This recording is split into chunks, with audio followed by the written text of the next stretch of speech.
Well, as usual, things are going from bad to worse for our heroes. Last time, you remember, Boris Badenov led them out on an overhanging ledge of snow to eat lunch. And then Bullwinkle put too much pepper on his hard-boiled egg, and when he sneezed, the entire ledge broke off. I don't see them, Boris. Me too. I guess they're buried alive. Aren't we going to do something? Of course. Here, blow taps in E-flat. So farewell and goodbye. Down you go in the snow, you must die with the mooseberry bush. Mooseberry bush! That doesn't rhyme. Natasha, they still have the bush. You mean... Yes, we must save them. Again? And so the two spies furiously set to work to dig our heroes out of the snow pile. Well, Moose will be out in a minute. Here is Squirrel already, and he has mooseberry bush. Good. Then we don't need Moose. And Boris raised a shovel and brought it down with a crash. Gee, you're shivering, Sir Hilary. He's just my old malaria. Well, let's go. It's getting dark. The party pressed onward and suddenly came upon a set of giant footprints. They are tracks of the abominable snowman. The abominable snowman? Yes, a fierce man-eating monster. I still say they look like your hoof prints, Bullwinkle. Boris, I don't think we can fool them much longer. No, Squirrel is too smart for us. Yes, he's got sneaking hunch there is no such animal as abominable snowman. There's only one way to convince him. And that is? He's got to see abominable snowman. But how? Easy. Tonight, after they are in bed, you put on white sheet over your head and... I get it, darling. I am the snowman. If this doesn't get rid of them, my name isn't Sir Hilary Push-em-off. And it isn't. And so late that night, as our heroes lay in their tent. Say, Rock, do you think there might be such a thing as a man-eating abominable snowman? Of course not. How about a moose-eating abominable snowman? Oh, no, Bullwinkle. I still think those were your footprints. But just think if they weren't. Look at the size of that thing. Anybody with a foot that big must really be a monster. Go to sleep, Bullwinkle. There's no such thing as a... Ooh. What's that? It's just the wind, Bullwinkle. Oh, I could have sworn it was a... Ooh. There it goes again. It's just the wind, Bullwinkle. With galoshes on? Sure enough, just outside their tent stood a pair of huge overshoes, and towering above them an enormous white figure with glowing eyes and teeth made of coal. Looks just like a snowman. A snowman! And the boys leaped out of their tent and sped off into the night. Look at them go. Natasha, my dear, you did marvelous job. What do you talk, darling? I haven't started yet. Natasha, this is you? Who else? Then this is who? One guess, darling. The abominable snowman. And the two spies followed our heroes into the night as the huge creature turned its baleful eyes on them and lumbered forward. Be sure to see our next episode, The Snowman Cometh, or An Icicle Built for Two.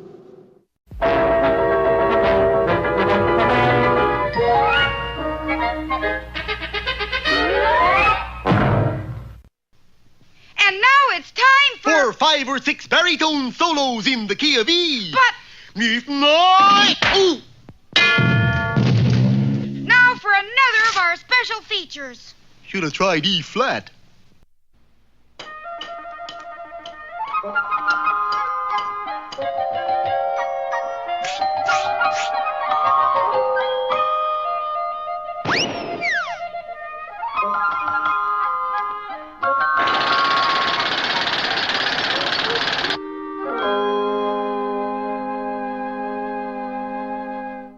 And now for another lesson in manners, morals, and, corn.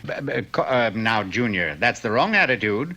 There's something to be learned from each of these stories. I like stories about monsters from outer space. Is this a story about a monster? This is a story about a stork. Is this the one about the stork that devoured Cleveland? It is no such thing. It is the simple story about a fox and a stork and the lesson they learned, which is... Don't devour Cleveland on a full stomach. Now, one more interruption and I'm listening. Well, one day, a fox invited a stork to have dinner.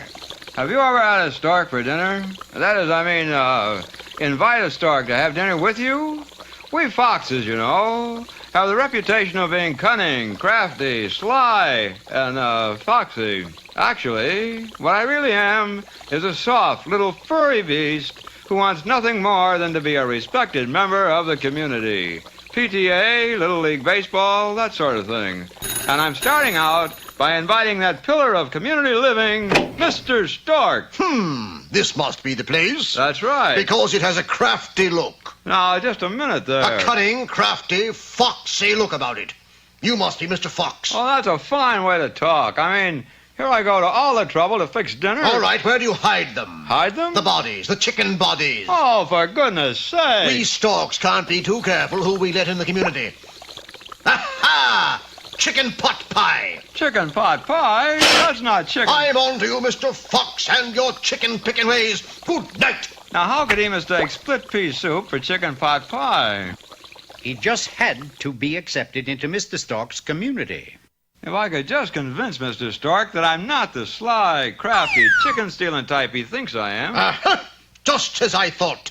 Chicken snatcher. But I was here first. This chicken just came and sat down on the bench with me. Listen, chicken snatcher. Who ever heard of a chicken sitting on a bench with a fox? But why can't I be accepted? Why? And again, why? Why? And again, why? I'll tell you again why. It's because you keep following me around, that's why. What do you want from me, chicken? Why do you keep following me around? Because I want to be accepted by the community, too. Well, butt off. I can't be seen with you. People get the wrong impression. Whoops! Quick, hide! Oh, my goodness, Bev. Oh, good afternoon, Mr. Stork. Chicken snatcher! Oh, but Mr. Stork, I can explain. You see... Forget about it, Mr. Fox. Come over and have dinner with me tonight. All right, chicken. I accept your invitation. It really is too bad I'm not accepted by Mr. Stork. But you see, I've quite a bit of money I'd like to use for improvement of his community. Quite a bit of money, eh? Well, what if he is a snatcher? After all, he only snatches chickens. Dum-de-dum-dum. Whoa! Why, Mr. Stork, this is a surprise. Mr. Fox, I've come over to invite you to dinner this evening. You will be there promptly at 8:30 sharp. Oh, Mr. Stork, thank you. Whoops. Oh, I'm terribly sorry, but I've already made a previous engagement with chicken. Chicken? Possibly you've misunderstood me. I am a stork. Now, you be there at 8:30 sharp, and I'll pretend I didn't hear what you said. Invited to dinner by Mr. Stork. Oh, I finally made it. Chicken will understand. After all, this is my big chance, and he's just a chicken. So, Mr. Fox arrived promptly at 8:30. Now, Mr. Fox, I understand you have some money. You wish to invest in our community? Delicious. You'll find we storks are very particular just who we let in our community. We have certain standards, traditions, and manners. Enjoying your dinner, Mr. Fox? Well, for a jar, I'd say it was very tasty. But now, if you'll excuse me, I must run, for you see, I'm starving. Chicken! Oh, chicken! It's your good friend, Mr. Fox. Am I too late for dinner? Good evening, Mr. Fox.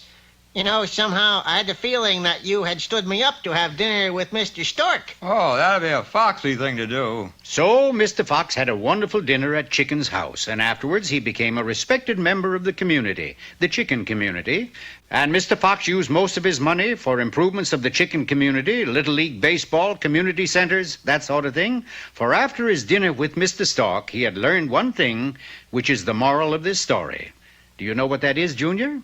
If a chicken invites you to dinner, accept, for he may grow to be 30 feet tall. Now, Junior, there you go again. I forget.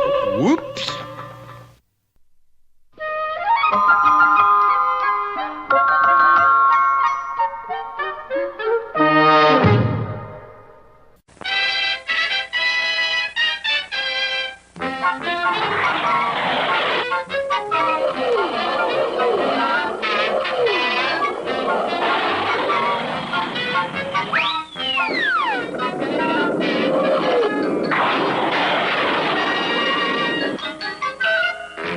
Well, Rocky and Bullwinkle's dream of getting a mooseberry bush has turned into a nightmare, for they have at last run into that legendary figure of mountain lore, the abominable snowman. Is he following us, Bullwinkle? I'm not even gonna turn around to find out. Even Boris Badenov, who thought he had made up the snowman out of sheer make-believe, had to admit that there was such a thing. But Boris, a live man-eating snowman, such a thing couldn't be. You give me couldn't be, he give me is. And as the four fleeing figures scrambled over the ice, the snowman steadily gained on them. Wait, hold up. What is it, Sir Hillary? There's only one way for any of us to escape. What's that? Somebody's got to stay here and fight it out with snowmen. Yeah, that makes a lot of sense. How's about you staying? That don't make no sense at all. Whatever we do, we better do fast. He'll be here in a minute. Well, there's only one fair way to decide who stays.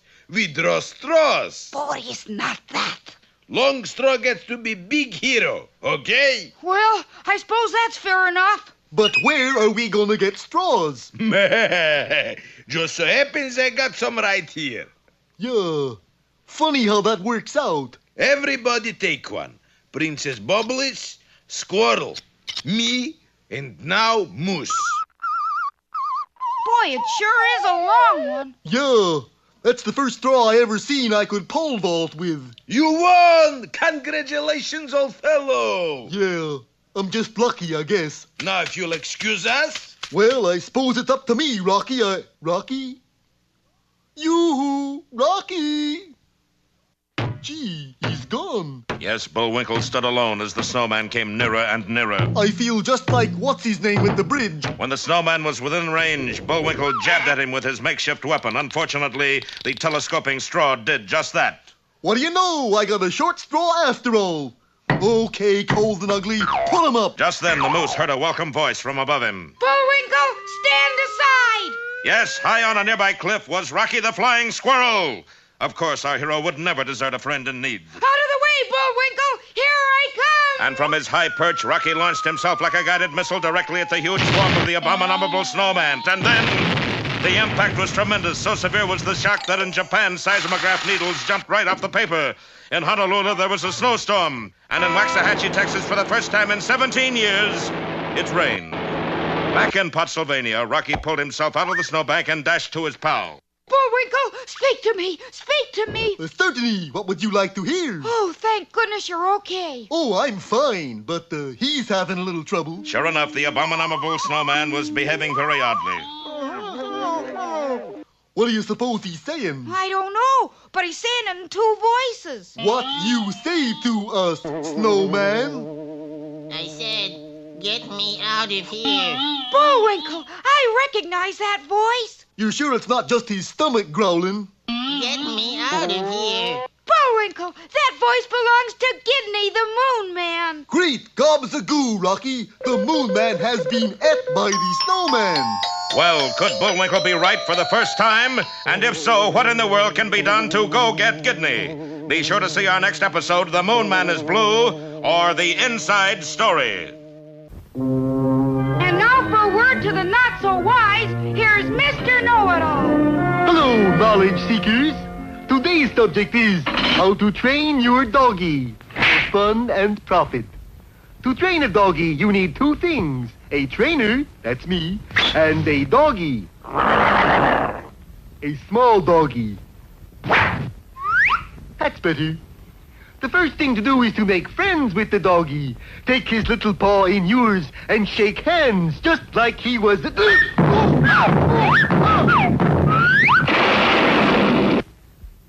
Next, the doggy should be trained to come when you call. Come here, boy. Come on. Other boy, come here. Come here. Here, maybe? Here? All right, you doggone dog, stay there. See, it just takes a firm hand and a... where'd it... Oh! But the most important thing is to let the doggy know just who is the master. Look into his eyes and say, you will sit up and beg. You will sit up and beg. You will sit up.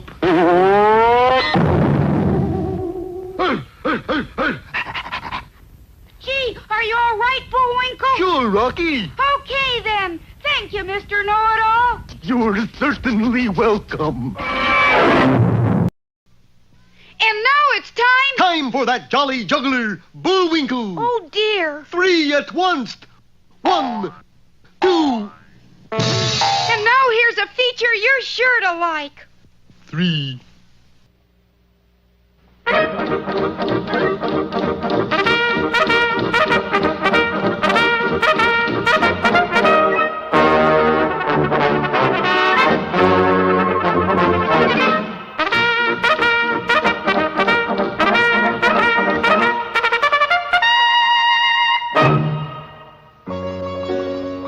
COD.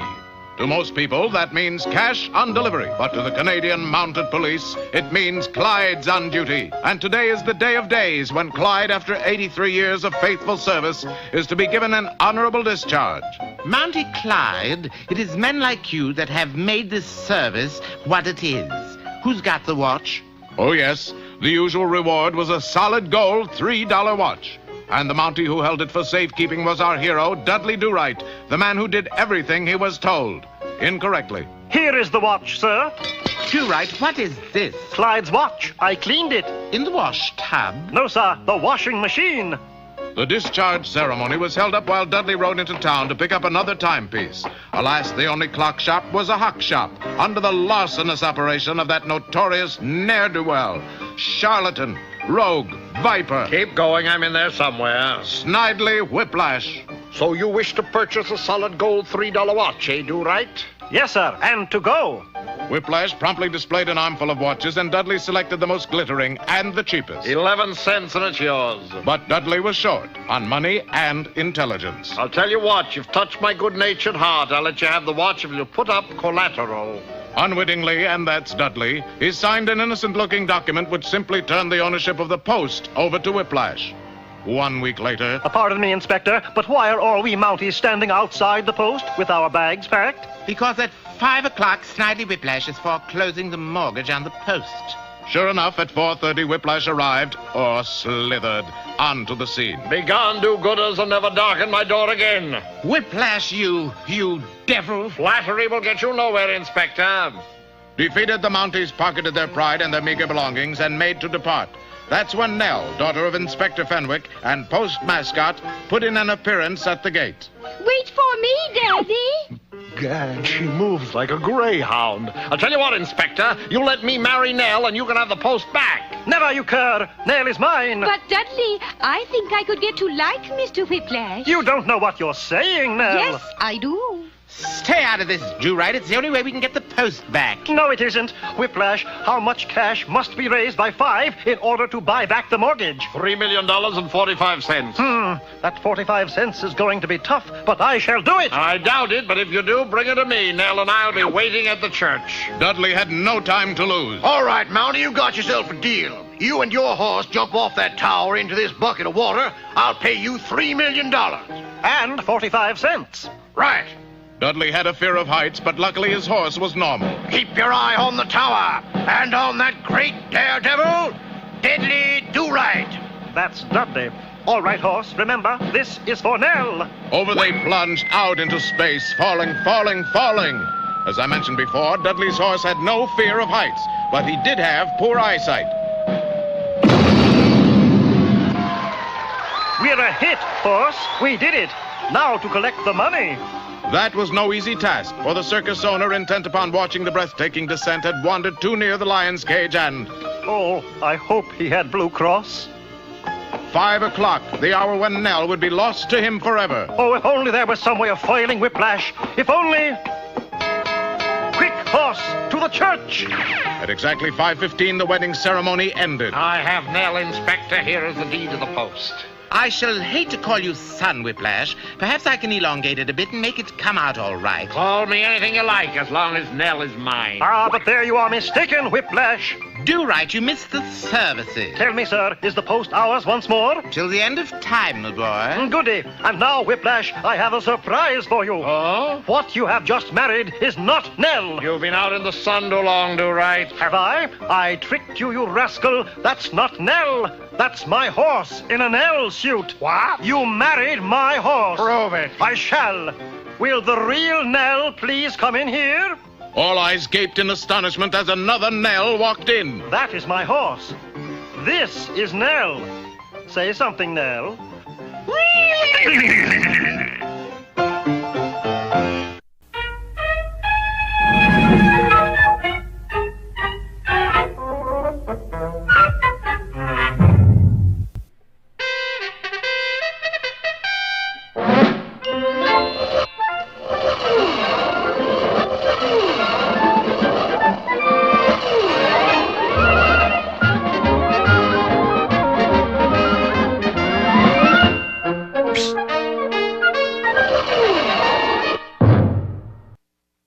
Well, the attack of the abominable snowman came to grief when our boy Rocky zoomed to the defense of his pal Bullwinkle. The snowman definitely came off the loser, but then both our heroes were surprised to hear a familiar voice emerging from inside the snowman. Get me out of here. That's our friend Gidney the Moon Man. But how can we get him out? He's been ate by the snowman. No, Bullwinkle, he is the snowman. Only half, Rocky. I'm the other part. Hey, that sounds like... The name is Cloyd. Gee, you sure sound like him, too. Here, Bullwinkle, help me tear this cover off. And when Rocky zipped open the cover, sure enough, there were the two moon men, Gidney and Cloyd. Whatever were you doing in that getup? Tell him, Cloyd. Well, I thought it would be a good joke. Joke? It like to scared us out of 7 years' growth. Yeah, our two guides still haven't come back. Sure enough, Boris and Natasha were at that moment heading over the hill and into the sunset. We left Mooseberry Bush. Don't talk to me about trifles. But what we do when Central Control asks questions? What else? We look him straight in the eye and lie. But how come you're clear over here in Pennsylvania, Gidney? Yeah, last we heard you were knocking them dead at Las Vegas. That was the trouble. And as they trudged down the hill, Gidney told the boys his story. It seems that after their great success as a song and dance team, a television producer signed them to appear in a new Western show called Moonsmoke. Everything went well until the last scene in the show. Gee whiz, Marshal Moon. Here comes the Crater Kid now. Something you wanted, Crater? Yep, I'm calling your bluff, Marshal. Draw! Cloyd drew, all right, but unfortunately fired his scrooch gun directly at the camera.